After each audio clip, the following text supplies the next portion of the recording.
No. The word came out quiet, but it landed like a door slamming shut. Harrington Aldermore, founder of Aldermore Capital. 3 times on the cover of Report on Business, a man who had never once in his 71 years been told that his opinion didn't count. Stared across the long mahogany table at the young woman standing at the far end of it and repeated himself. Slower this time, as if she hadn't understood. No. The boardroom on the 43rd floor of the Aldermore Tower occupied the entire northeast corner of the building. On clear days, you could see the CN Tower from one window and Lake Ontario from another.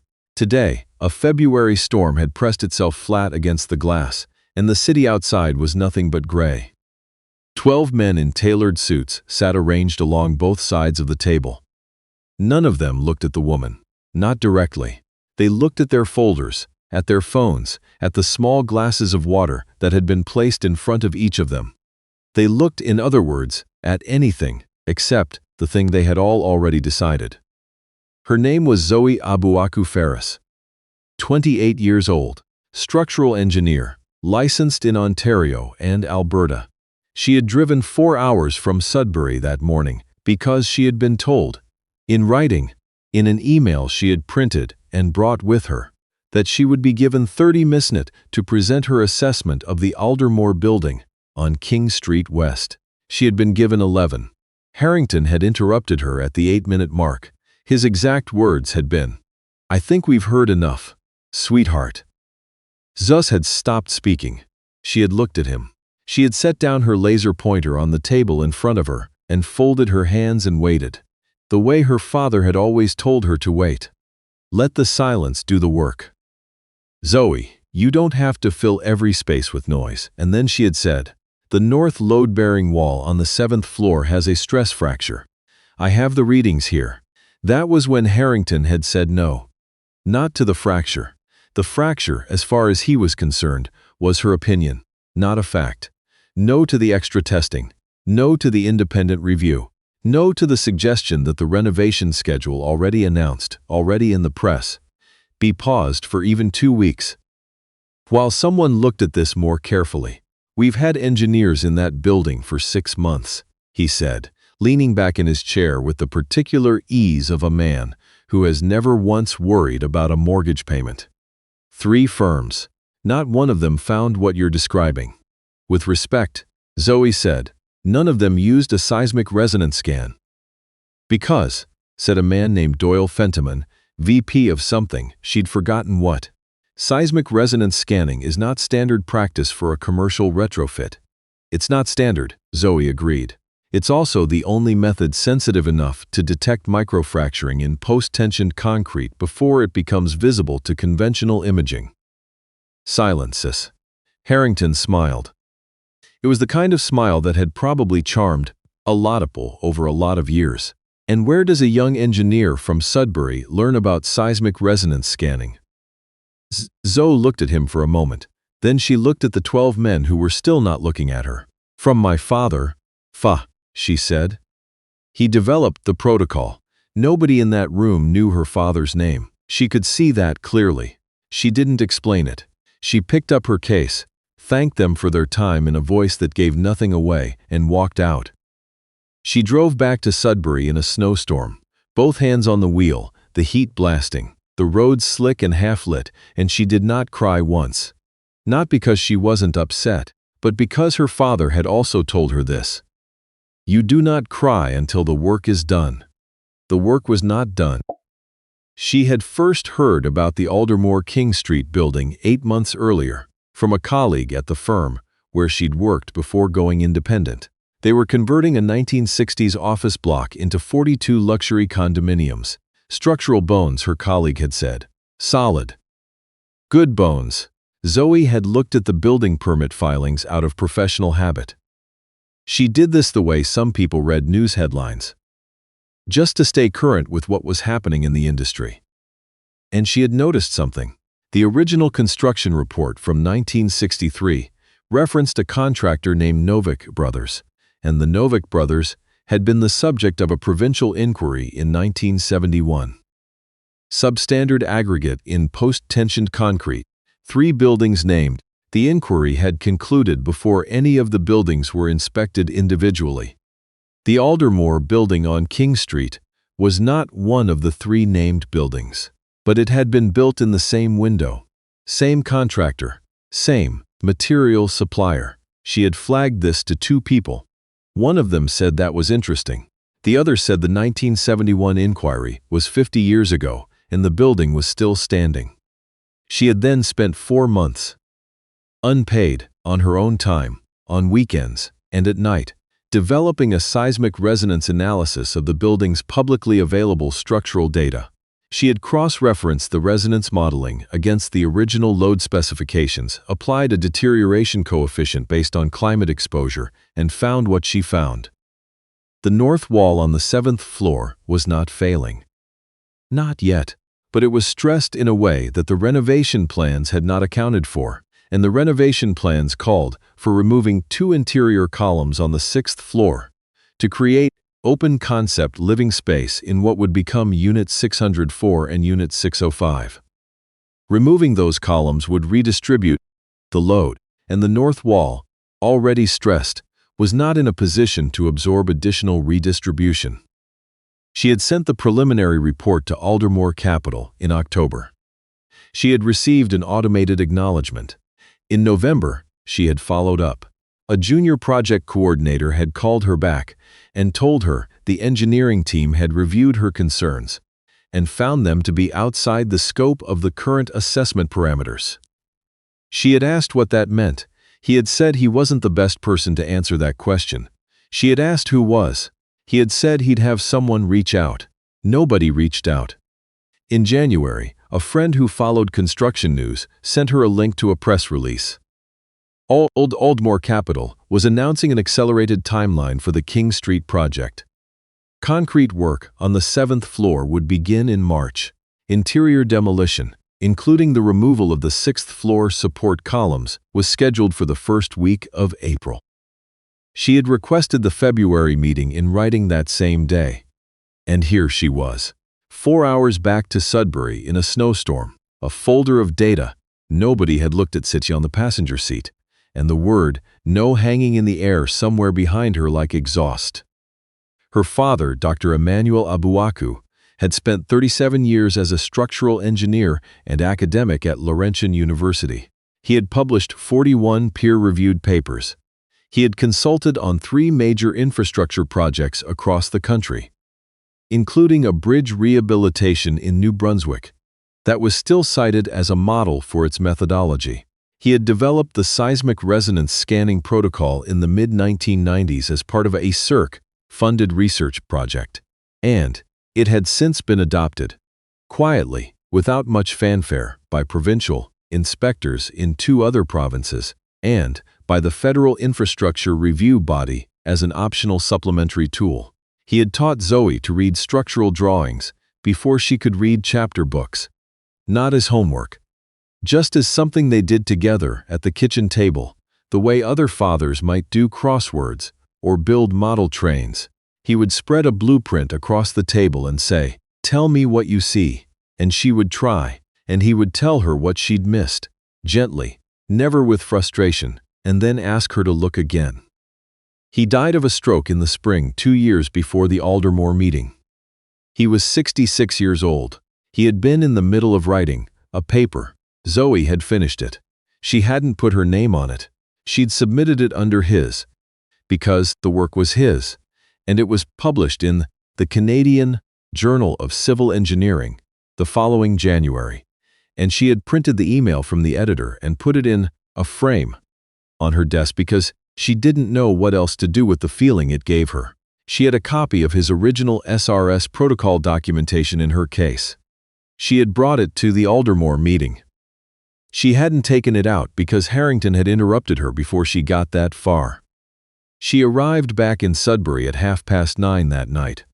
The snow had stopped. Her apartment was cold because she'd turned the thermostat down before leaving and hadn't expected to be gone so long.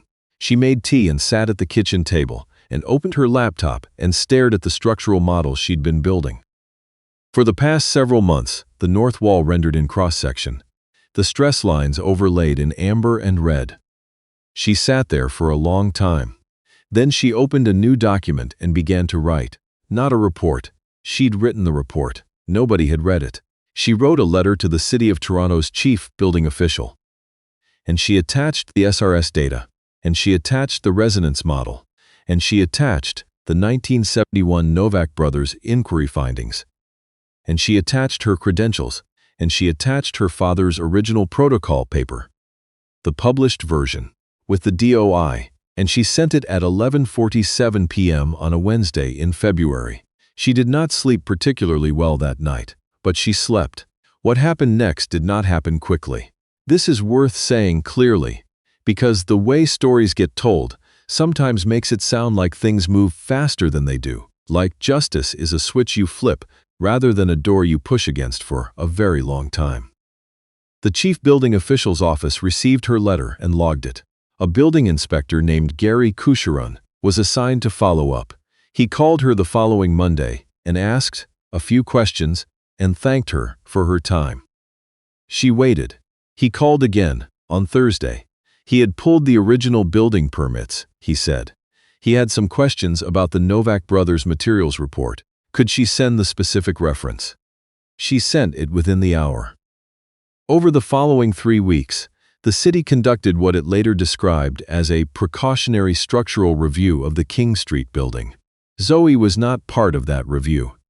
Nobody called her to participate. She found out it was happening from the same friend who sent her press releases, who texted her a photo of the city inspection vehicles outside the building. One morning, she stared at that photo for a very long time. She did not hear anything official until mid-March when she received a phone call. Not an email, a phone call, from a woman named Constance MacPhail, who identified herself as a senior engineer with the city's Buildings Audit division. Miss Abuaku Ferris, she said, I want to start by saying that your analysis was correct. Zoe was standing in her kitchen. She sat down. The city's review had confirmed a stress fracture in the north load-bearing wall on the 7th floor, consistent with her SRS model. The fracture was not in immediate danger of causing failure, but it was significant enough, and the proposed column removal significant enough, that the renovation work had been paused, pending a full independent structural assessment. The column removal had been scheduled to begin in 11 days. I also want to say, Constance MacPhail continued, that the seismic resonance scanning protocol your father developed is the reason we found this as clearly as we did. Our inspector noted it specifically in his findings. He said without the SRS baseline you provided, this would likely have been flagged at a much later stage. Zoe didn't say anything for a moment. Thank you, she finally said, for calling.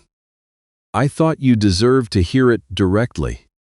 The story might have ended there, quietly, with a city inspector's report and a construction pause and a fracture that got repaired over the summer, while Unit 604 and Unit 6005 were redesigned to preserve the columns.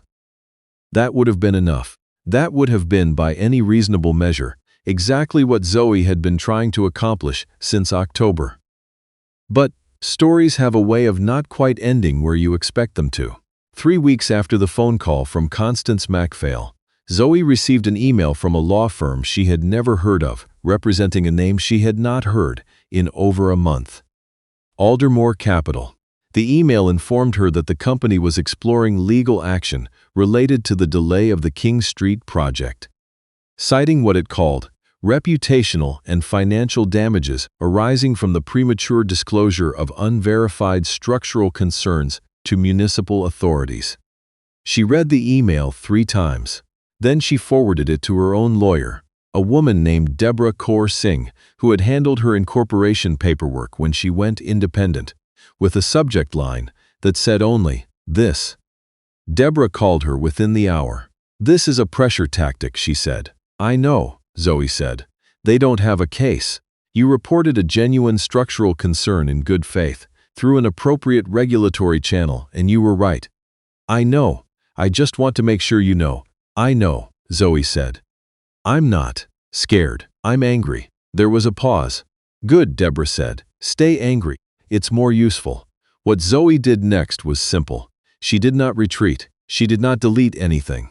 She did not soften the report or distance herself from her methodology, or add qualifiers to her language, or do any of the things that fear tends to make people do when someone with more money than them threatens to make their life complicated.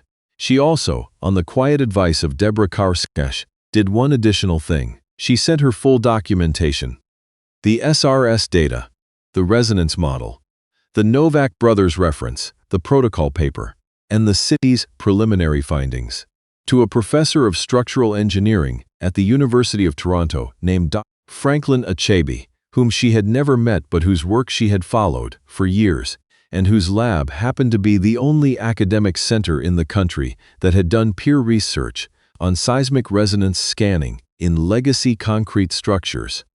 She sent it with a short note. She said she wasn't asking for a favor. She was asking for an honest professional opinion. He wrote back in 4 days. His response was 2 paragraphs. The first paragraph said her methodology was sound. The second paragraph said her father's protocol was the most underutilized diagnostic tool in Canadian structural engineering, and it had been for 30 years, and he had been saying so in academic papers that nobody read, and it was a consistent source of frustration. He also said, if you ever need someone to speak to the validity of the SRS approach in any formal to do so. She printed that email, too. She put it next to the other one in the same frame. She had to buy a bigger frame. Aldermore Capital did not pursue legal action. The threat dissolved the way such threats often do when the person on the receiving end does not dissolve first. By June, the law firm had stopped returning Deborah's calls, which Deborah said was a reliable indicator of where things stood. By July, the structural assessment of the King Street building had been completed. The north wall was repaired. The renovation redesign was approved. The timeline was pushed back by 5 months. Harrington Aldermore, whose photo appeared in the Globe and Mail at a charity gala in late spring, looking healthy and deeply unbothered, made no public statement about any of it. The 12 men in the boardroom also made no public statement. They had, as far as anyone could tell, continued about their lives without particular disruption. This is the part of the story that is hardest to hold. Not the fracture in the wall. Not the legal threat. Those were frightening in the moment but traceable, concrete, things you could put documents on top of and fight. The harder thing was that nothing happened to Harrington Aldermore. He did not apologize. He did not experience consequences proportional to what he had done, which was dismiss a correct and potentially life-saving assessment because the person delivering it was a 28-year-old woman from Sudbury whose father he had never heard of. The 12 men did not apologize either. They never do, and if you've been paying attention to the way the world works for any length of time, you already knew that. But here is what also happened. Gary Kucheron, the city building inspector, included a specific recommendation in his formal findings. He recommended that the City of Toronto consider incorporating SRS scanning as a standard requirement for renovations in commercial structures built prior to 1970. That recommendation went to a municipal committee. The committee, in October, approved it as a pilot program. Dr. Franklin Achebe cited Zoe's King Street analysis in a paper he published in November, in which he argued for broader adoption of SRS methodology in national infrastructure policy. The paper was picked up by 2 engineering associations and cited in a federal working group report the following spring. And somewhere in Sudbury, in a filing cabinet in an apartment that was always a little too cold in winter, there are 43 years of Emmanuel Abuaku's notes, handwritten. Meticulous. Every scan, every reading, every refinement to a protocol that he developed when Zoe was still learning to read blueprints at the kitchen table. She is digitizing them. It is slow work. She does it on weekends. She will finish eventually. The day the city's pilot program was formally announced, Zoe received a text from a number she didn't recognize. It said, "I saw the news. Your father would have been proud. Constance MacPhail." She stared at the message for a long time, standing in the parking lot of a Tim Hortons in Sudbury, coffee going cold in her hand, November wind doing what November wind does in northern Ontario. She typed back, "Thank you, I know he would have." She paused. Then she added, "He taught me everything." She put her phone in her pocket and got in her car and drove to the next job site, because there was always a next job site. And the work did not stop just because one part of it was done. But in the car, alone, with the radio off and the highway ahead of her and the trees bare on both sides, she let herself feel it, all of it, the February drive back from Toronto in the snow, the email she'd sent at 11:47 at night, the 11 minutes in the boardroom, the word no, said twice with a smile, and underneath all of that, something quieter and more permanent, a kitchen table, a blueprint spread flat, a man saying, "Tell me what you see." She had told them. Eventually, they had listened. That is not always how it goes. She knew that. She had known it before the King Street building, and she knew it now, more clearly than before. Not every report gets read. Not every fracture gets found in time. Not every person who says no is ever made to account for it. But sometimes the work holds. Sometimes, because one person kept going when it would have been much easier to stop. A building stands that might not have stood. And sometimes that has to be enough, not because it is enough, but because it is what you have. And it is real, and it was built by someone who learned how to build from someone who loved them. Fill the comments with the names of the people who taught you how to look carefully at the things that others walk past. The ones who showed you that knowledge passed down is not inheritance. It is armor. We want to know who they are.